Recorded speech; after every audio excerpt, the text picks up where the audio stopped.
actually love these wetlands. I've come from a very bushveld background where I'm used to scrub and rock and a couple of sandy spraits. So I've never really experienced them before I came to Ingula. And just, it's so open and free, and just, it feels like when you get out there, there's nothing else. Nothing else really matters. You can get in your own space, and if I grab my camera and I walk out into those wetlands, I can lose myself for hours.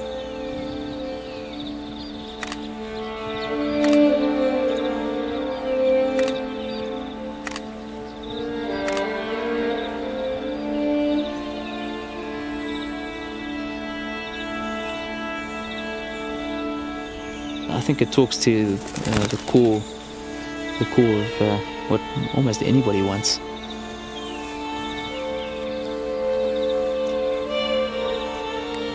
Sitting underground is where the real belly of the beast lies.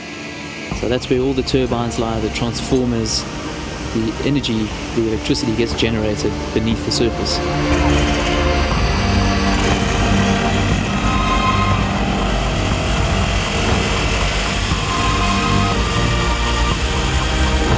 The actual generating side of the power station will never be seen from the surface at all. The turbines take up a hall of about 180 meters long by 60 meters high by 25 meters wide. It's said to be the largest cavern of its type in the world.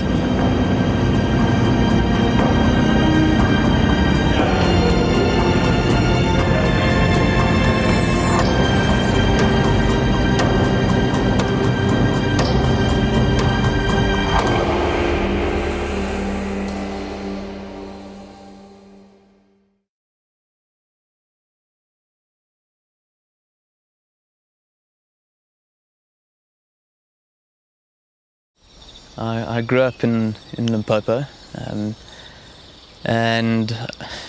going on trips with my family to the Kruger National Park. So grew up driving Land Rovers and camping out, and my parents have always been very interested in birds as well. So always done a little bit of bird watching around the house, and I think it just basically snowballed from there.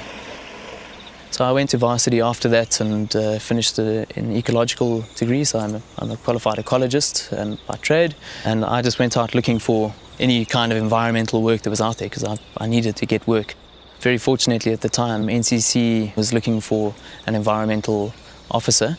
So it wasn't by plan or design that I ended up in the construction industry, but it was kind of fitting. You know, my father's an engineer, so growing up, we've always gone to his projects with him as well. So it was kind of nice coming into that industry, but from an environmental angle.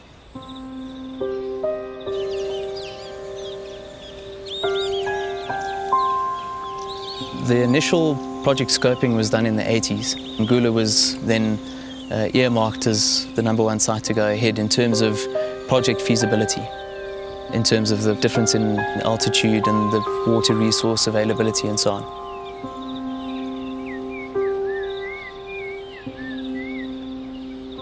It happened to fall into, well, what you can see in the background here is quite a pristine wetland environment. This got a lot of negative publicity from NGOs, various interested and affected parties, the main people being BirdLife South Africa and Middelpunt Wetland Trust, because of the potential habitat loss for species like the white-winged flufftail and wattle crane. What followed there was about 2 years of negotiations in a way that Eskom would be able to liaise and engage with the people that weren't happy with the project going ahead. So this conservation offset then became a mandated requirement. So the development can go ahead, but in payment for that ecological payment, I suppose you could call it, this offset area would be created.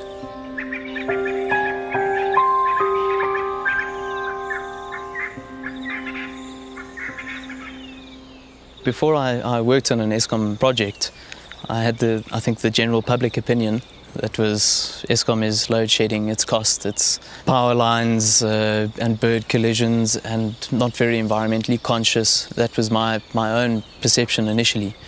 Having worked on this project, that's obviously changed quite dramatically, because the amount of effort that's been put in by Eskom to fund and to actually nurture this conservation initiative has been a big eye-opener for me.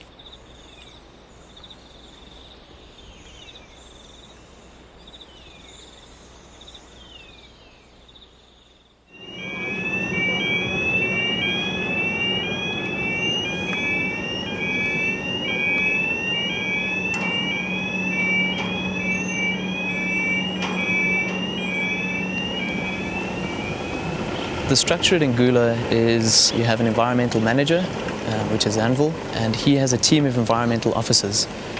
The environmental officers on a day-to-day basis are on the ground, seeing what work is happening, interacting with the contractors, making sure that the provisions of the EMP and the environmental authorization are actually met on the coalface. Anvil, as the environmental manager, manages this team.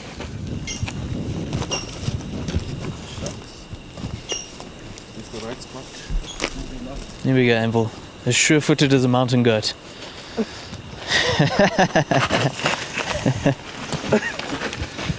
Yeah. It's not the kind of project that you can pick up overnight. It probably took me a good 6 months to actually get into my role 100% and to understand where everything was fitting and the bigger picture and where it's come from. You know, this project's got quite a long legacy and an extensive history. Anvil has been the ECO previously and moving over to an environmental manager role, and I came in having never been an ECO before, where you put in this position that you have to make sure that things are going well, and you've got to keep people like the Department of Environmental Affairs happy, as well as still keeping the interests of the project at heart as well. So it was quite a tough balance to find initially. Over time, the communication channels have become very clean and clear, and it's really taken shape nicely. So the communication channels, the structures, who sits where, who's responsible for what, the roles and responsibilities have been very clearly laid out. And now we can operate as a team within that. We can start from here and work our way up and look at those stable areas. Maybe we don't need to do all of it. Yeah. But I'm concerned about creating a dam. If we don't do the full donga, we're going to end up creating a dam. No. Yeah, I think the initial appointment myself as the ECO, I think that also came as a bit of a shock. The independence part wasn't clearly spelled out in the authorization. And then it became evident that we actually need to commit to an independent ECO function. And that's when Alastair was appointed. We had a bit of trouble in the initial stages. We had a bit of confusion, a bit of head-butting. But I think as time unfolded, we became clear in our roles and responsibilities. That sort of that eased our way into this good relationship that we have now. Then from the conservation perspective, we have Peter Nelson and his conservation practitioner, Francis Seretlo, and they're looking at the core conservation issues. But the integration between those two teams, so where conservation is looking at long-term, construction is looking at literally just getting the scheme in place, the integration of those two is fundamental. Hi, Priya. Oh, the environmental practitioners strike again. Yeah. Great, man. Welcome. How's it been going this morning? No, going all right. Just been looking at the dongas. You know, we've got this approval now from Anvil through Anvil's processes with environmental affairs. So I've been looking at the dongas and looking especially at the area of access into it and the way forward. So in terms of the in-tipping from the tremendous. From the base up. Let's take a seat and chat and see where we're going from here.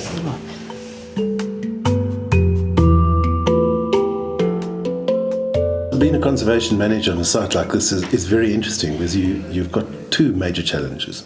The one is implementing conservation and the other is managing the construction side of issues. I'm of the view that both construction and conservation are synonymous. They can go together, which is very much against the way that people generally think. People are usually either against the conservation because you're a developer or against developer because you're a conservationist. To me, the two are together, and it is a future model for this country that conservation and development go hand in hand into the future.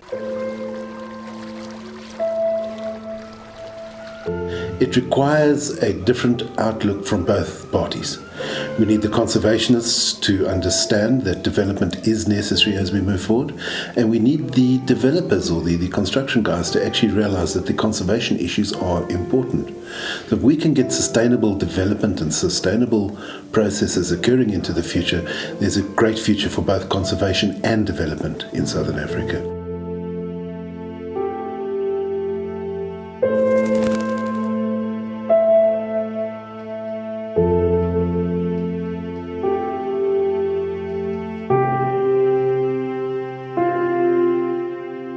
The environmental management team from Eskom and the contractors are what I see as an insurance function. They ensure that things are implemented, that the correct things are done.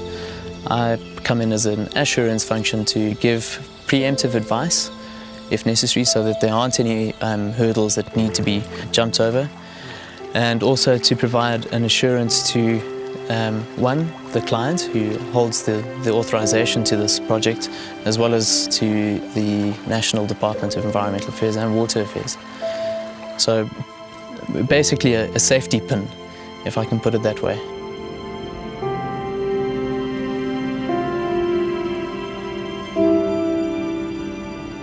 I think fundamental to this project is water. All of the environmental sensitivity is based largely on water resources, especially the wetlands, obviously.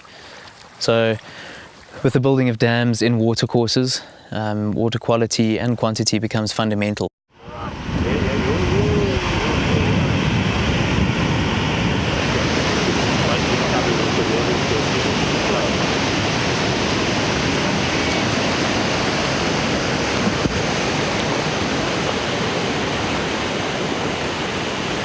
So there's been a large monitoring regime that's been put in place by the project from a contractor and from Eskom's perspective, just to make sure that these qualities and quantities are maintained to keep up the downstream health of any of the watercourses.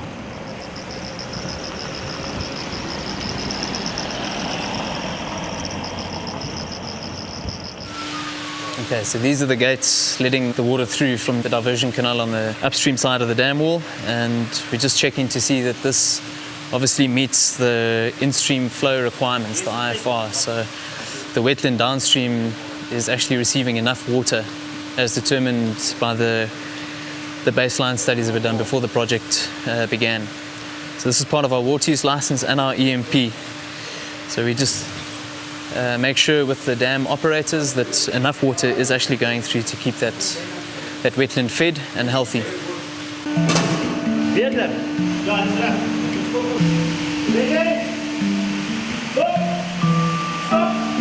Point 66.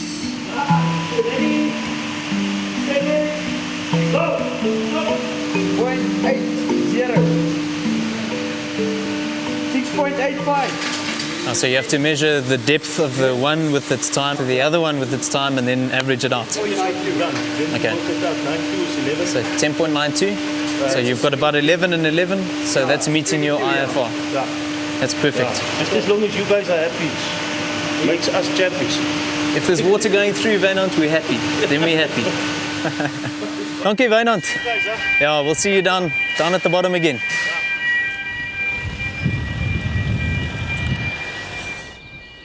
From a quality perspective, there's a separate contract that's in place with an independent consultant that will come through and test water upstream, downstream, and other various supplementary water resources on site, so settlement ponds or whatever the case may be, where they'll make sure that that water is meeting a particular standard before it's either discharged into the environment or reused again.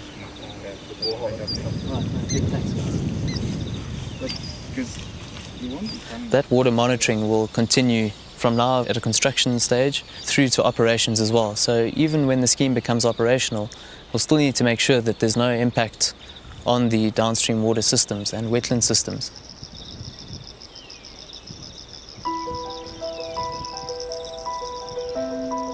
The bird life here is quite prolific, with about 280 species.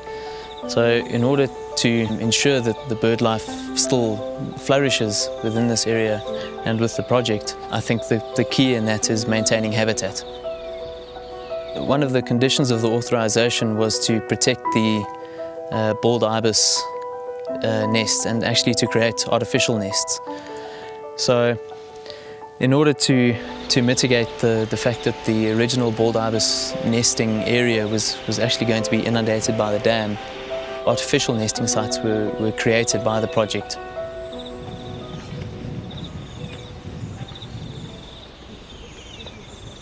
So these are the new bald ibis nesting sites that have been blasted in, the artificial sites.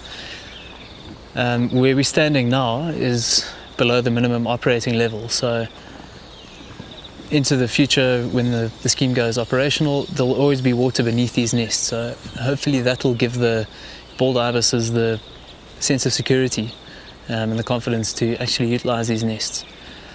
So what happened here was they blasted into an existing natural alcove. They just expanded on it, and they've got the nests facing different directions so that no matter what side it's facing, they'll actually use it. They've blasted it wide enough to allow them access in without fear of going into the sidewalls during periods of high wind as well. And this has actually never been attempted before. This is kind of breaking ground in many respects. So we'll see where it goes. There's no real manual on how to do it properly first time around. That's it. All right, guys, after you.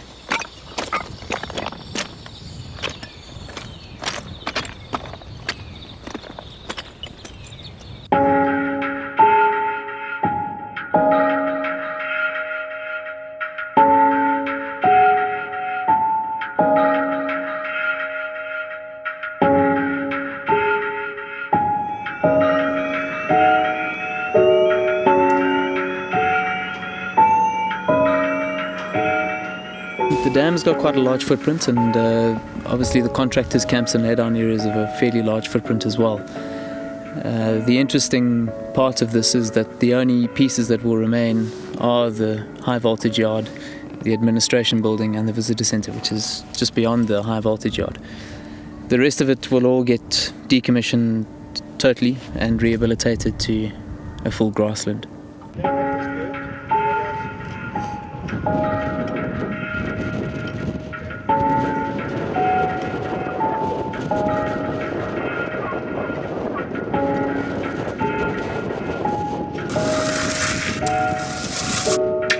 The thickness here should be 200 mils. Yeah.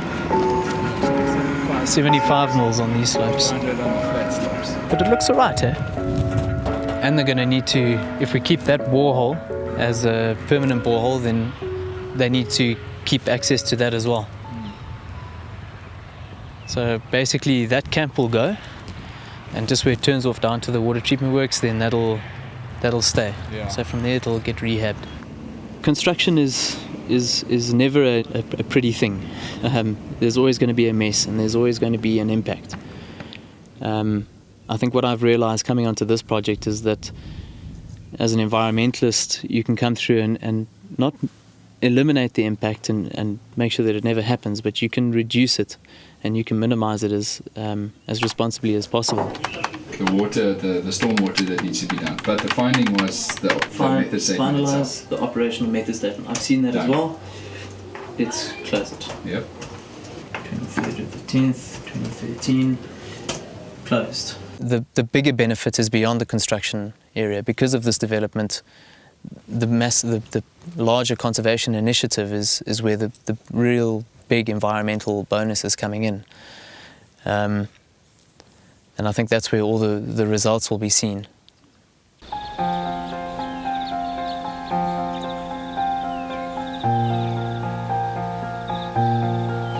Okay, there's 3 wattle cranes moving towards the right, and they are probably heading towards the nest because they've got a small chick there. I'm sure by now they would have noticed us. So one of those 3 is the chick. One of those 3 is the chick, but depending with the threat, usually they are very good in hiding the chick. So by the time we get there, we might only see 2. Okay, all right. Well, let's see what we can. Okay. Let's see what we can capture. I'll see if I can get some photos. Yeah. All right.